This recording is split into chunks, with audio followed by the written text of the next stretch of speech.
পরাধীন ভারতবর্ষে অনেক আদিবাসী আন্দোলন হয়েছে।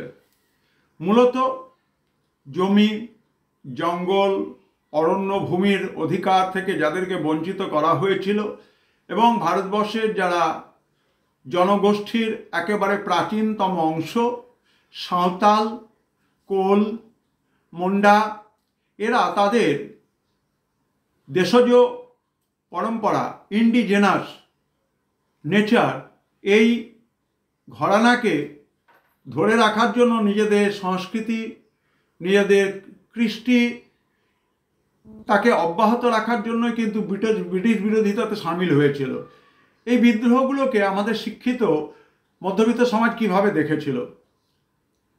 আমাদের ঐতিহাসিক শেখর বন্দ্যোপাধ্যায় বলেন যে প্রকাশ্যে সহযোগিতা থাকলেও এই শিক্ষিত সমাজ মনের ভিতরে কোথাও বিদেশি শাসনকে অপছন্দ করত। তাই কখনো কখনো আদিবাসী আন্দোলনগুলোর প্রতি তাদের একটা প্রচ্ছন্ন সমর্থন ছিল। বিশেষ করে সাঁওতাল বিদ্রোহের সময় কলকাতার শিক্ষিত সমাজের প্রতিক্রিয়া থেকে আন্দোলনকারীদের সঙ্গে ভদ্রলোকদের সংযোগ আর বিরোধিতার একটি টানাপোড়েন দেখা যায়।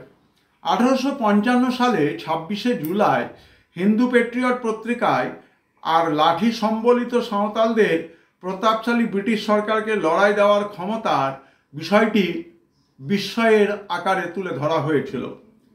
আরেকটি এই সময়কার পত্রিকা সেখানে দেখাচ্ছে ব্রিটিশ মারাঠা, রাজপুত আর শিখদের পরাস্ত করেছে, তারাও সাঁওতালদের কাছে নথি স্বীকার করেছে।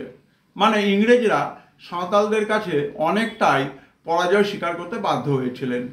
ঈশ্বর গুপ্ত তার সংবাদ প্রভাকর পত্রিকাতে বিরোধীদের সমালোচনা করে প্রশ্ন তুলেছেন, যেই সব সাঁওতালরা এতদিন ধরে অনুগত ছিল তারা কি বিনা কারণে ইংরেজ রাজ সরকারের বিরুদ্ধে বিদ্রোহ ঘোষণা করেছে বা অস্ত্র ধারণ করেছে?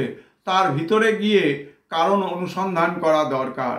এই থেকে মনে হয় এই যে আদিম জনজাতির মানুষগুলো, যাদেরকে আমাদের ভারতবর্ষে উপজাতি বা তফসিলি জাতি উপজাতি হিসেবে চিহ্নিত করা হয়, তাদের আন্দোলনের প্রতি কিন্তু একটা প্রচ্ছন্ন সমর্থন, সহানুভূতি, মানবিক দৃষ্টিভঙ্গি শিক্ষিত সমাজের কিন্তু ছিল, যার জন্য এই বিদ্রোহী আদিবাসী আন্দোলনগুলো প্রচ্ছন্নভাবে পরোক্ষভাবে শিক্ষিত বাঙালি সমাজের সমর্থন আদায় করতে সক্ষম হয়েছিল।